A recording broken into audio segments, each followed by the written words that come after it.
So good day everyone.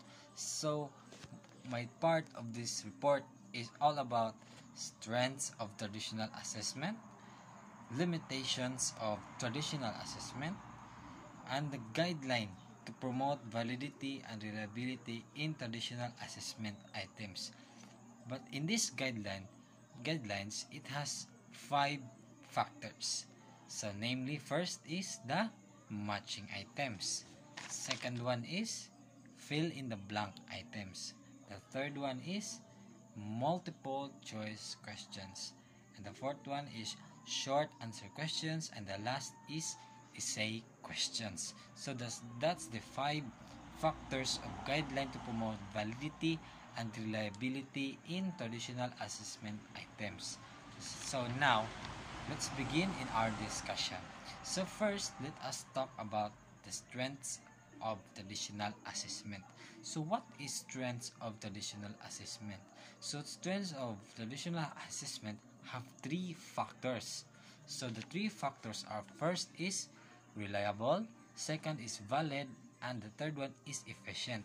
So why is it reliable? It is reliable because it measures specific competences. So that's the reason why it's reliable. So the second one is valid. So valid. Why is it valid? Because it is consistent and focused on intended outcomes. So that's the reason why it's part of the strengths of traditional assessment, which is valid. So the third factor is efficient.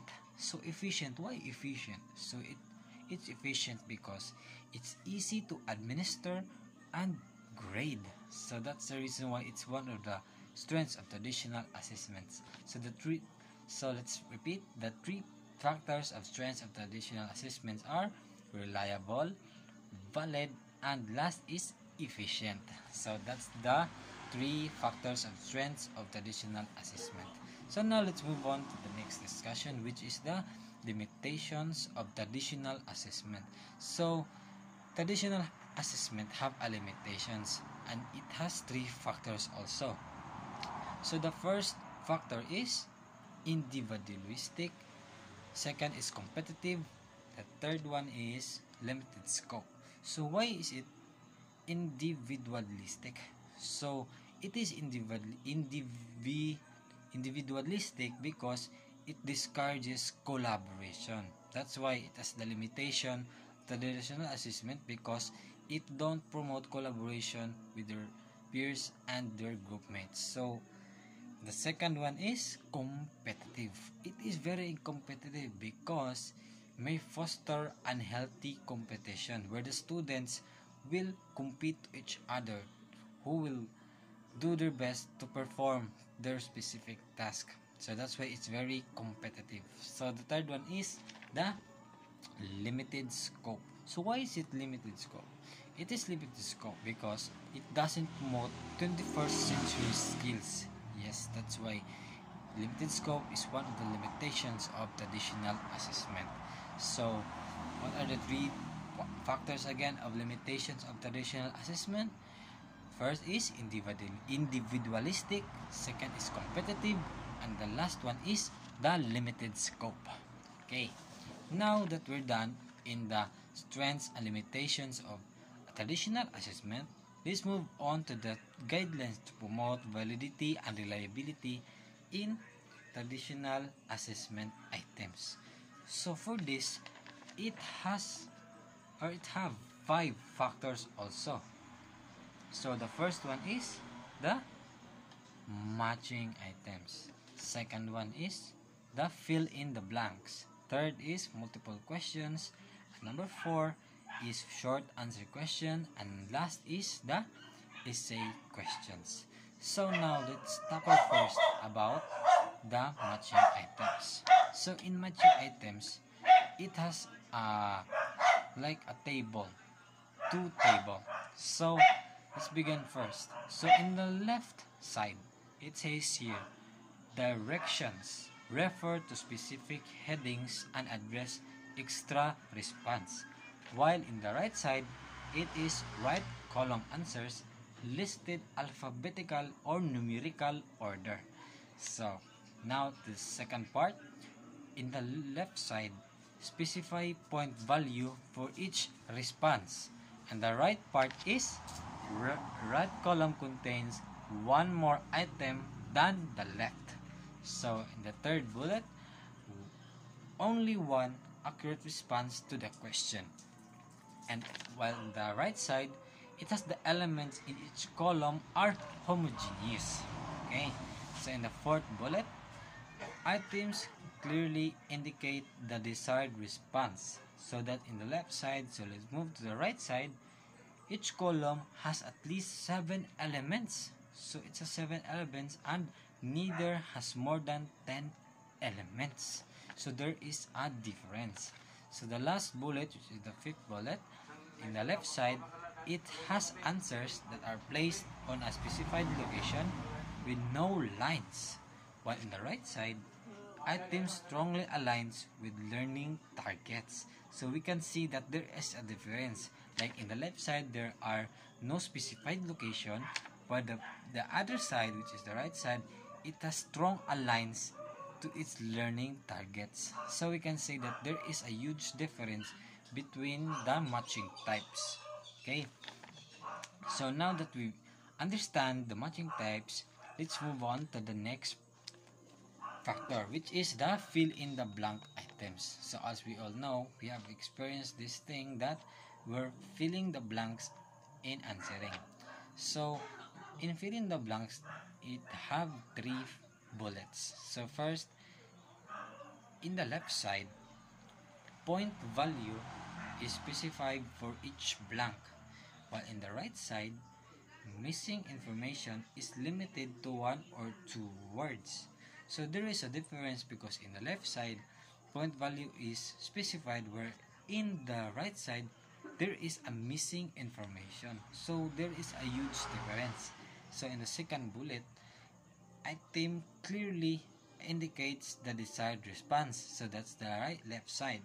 So the right side is item strongly aligns with learning targets. So we can say that there is a huge difference also because in the left side it is clearly indicates, while the other side it strongly aligns to its learning targets. So in the third bullet, there is only one accurate response to the question. So in that's the left side, while the right side, no writing grammar or spelling errors. So that's also a validity or reliability in this kind of assessment. Now that we've understand what is in the fill in the blanks item, so let's move on to the third factor, which is the multiple choice questions. So in multiple choice questions, it have 5 types. So in the first bullet, it says here on the left side, point value is specified for each response, while the right side is options do not include all of the above and none of the above. So we can say that there is also a validity and reliability because in left side it says here that it's specified, while in the right side it doesn't have all of the above or none of the above. So that's one thing also for the teacher to test the students if they really learn about that topic. So now let's move to the second bullet. Item is written in form of a question, while in the right side, all of the answer options are of similar length. So we can say that in the right side it is written, while in the other side is with a similar length to its answer and options. So that's also a meaning of a valid and reliable in terms of assessment items. Okay. Now let's move on to the third bullet. Question clearly indicates the desired response, while in the right side, item strongly aligns with the learning targets. So it is also a good thing that we as an educator, we clearly indicates the desired response for the students, and also we have strongly aligns to our learning targets. Okay, so now let's move to the fourth bullet. It is the there is only one accurate response to the question. So there's only one, meaning there is only one. While in the other hand, no writing grammar or spelling or errors. So we can say that students are highly intelligent, because in this kind of test, students will just encircle or underline that specific answer. Okay? Now that we're done in the multiple choice questions, let's move on to the fourth factor, which is the short answer questions. So what is short item questions? So I have here prepared 4 bullets. So let's start with the left side, which is the point value specified for each response. But in the right side, there are multiple correct responses. So there is also valid and reliable in terms of question in time of assessment, because in the left side there is a specified for each response, while in the right side it has multiple correct responses. So we can say that valid and reliable for each short answer questions is in this kind of scenario. Now let's move to the second bullet. So in the second bullet, application and higher order questions are included. So meaning, in the right side, items learning aligns with learning targets. So there is also a good, reliable, and valid for this thing. Why? Because it has application and higher order thinking skills for the students to think critically for what they will do to answer that specific assessment. Okay, now let's move on to the third bullet, which is the question clearly indicates the desired response. So meaning the students will just clearly ask questions if whether they have misinterpret or misunderstand this kind of setting, so that they will ask questions, so that the teacher will also give them the short brief answer, so that they can easily understand that kind of lesson. Okay, now let's move to the last part, which is the item asked for 3 to 5 distinct elements only. So for the students to think critically for that certain thing, we must ask them not very much many questions, but it is the limited of 3 to 5 questions, because for the students to manage their critical thinking skills for that kind of activity. Now that we're done in the short answer questions, let's move to the last factor, which is the essay questions. So what is essay questions? So I have prepared here. So first, essay question is clear and includes multiple components, but it has no list of factual pieces of information. So in essay questions, even though it is clear and includes multiple components, it has also a negative effect, because it has no factual pieces of information. So if there is a positive side, there is also a negative side, because for the positive side, it has a clear and that includes elements, that is multiple components, while in the other hand, it has no factual pieces of information. But even though, let's look to the bright side of this kind of assessment.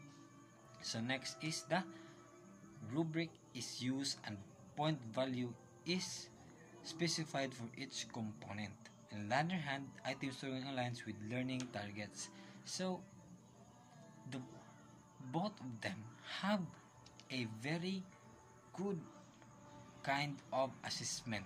Why? Because in the first is use point value in specified each component, meaning the students will perform that kind of assessment based on the rubric given by the teacher. When on the other hand, it will strongly aligns with the learning targets.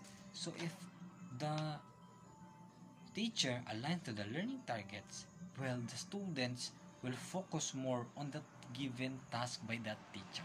So the both of this kind of bullet is all good. Okay, now let's move to the third bullet, which is the focuses on higher order critical thinking. And on the other hand, it no writing, grammar, spelling errors. So in essay questions, even though it focuses on higher order thinking skills, in the other hand, there is no writing on grammar or spelling errors. So even though there's a positive side, which is it promotes higher order critical thinking skills, but this is also a negative side, which is no spelling errors. But as we all know, we must correct the students to test if they really understand that the lesson was clearly understood by them. So even though there is a negative side, we must also think that there is a positive side, which the students will do will create high order thinking skills, which is they will think critically to that specific assessment. So the last part is no right answer or multiple possible responses. So it means that the students will respond to what the teacher give them. So meaning all the students, all their opinions are correct, but we must also think that students' opinions might have something not right also. That's why we must approach them that we appreciate their answer, but we still correct them in a proper way, which not which kanang dili sila malain sa imong itambag sila. Hamon na nga importante gyud nga kanang ang bata nga mo answer, imo sila nga kanang pasabton nga kinsiya, thank you, imo appreciate, and then imo siyang ingon nga kanang okay, so thank you for that wonderful answer. So appreciate gina namo, pero ang ato agid nga kuan kay imo lang ato lang pasabton gid nga ang kaninga kanang kuan essay questions, there is no wrong and there is no right. All we have to do is to share our opinions about that specific assessment. So that's all for my part. So that's all. Thank you and God bless.